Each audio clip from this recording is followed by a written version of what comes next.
La facture d'énergie concerne une très grande majorité de ménages en Belgique, plus de 5 millions. Mais alors, de quoi est-elle composée?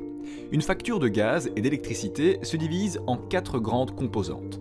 Les prix de l'énergie, on appelle cela la commodity, les coûts des réseaux de transport et de distribution, les coûts des différentes surcharges fédérales et régionales, la TVA ou les accises. Le prix de l'énergie, tout d'abord. Cette partie regroupe le prix du kilowattheure, l'unité donc de gaz ou d'électricité, ainsi que la redevance, sorte d'abonnement annuel, tous deux fixés par le fournisseur d'énergie au choix du citoyen. Un fournisseur qui, pour l'électricité, facture un troisième élément en raison de son obligation à acheter des certificats verts, sorte de prime à la production d'énergie verte.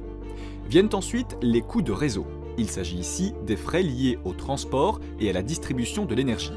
Le transport de l'électricité à haute tension est uniquement géré par un intermédiaire, Elia. Le gaz naturel à haute pression par Fluxys. Par la suite, les gestionnaires de réseaux de distribution prennent le relais afin de transférer l'énergie jusqu'aux ménages par le biais du réseau à moyenne et basse tension et pression. Pour éviter les abus, la CREG, le régulateur fédéral, se charge donc de contrôler les tarifs de réseau. Au niveau régional, ce sont la VREG en Flandre, la COAP en Wallonie et Bruegel à Bruxelles. Les réseaux de distribution sont régionalisés.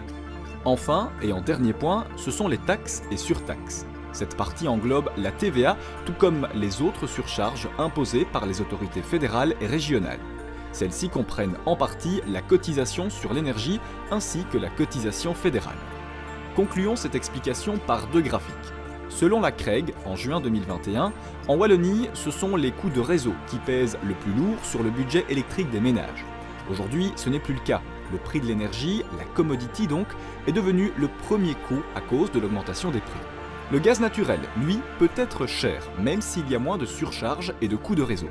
Ici, c'est le prix de l'énergie qui représente un pourcentage important de la facture.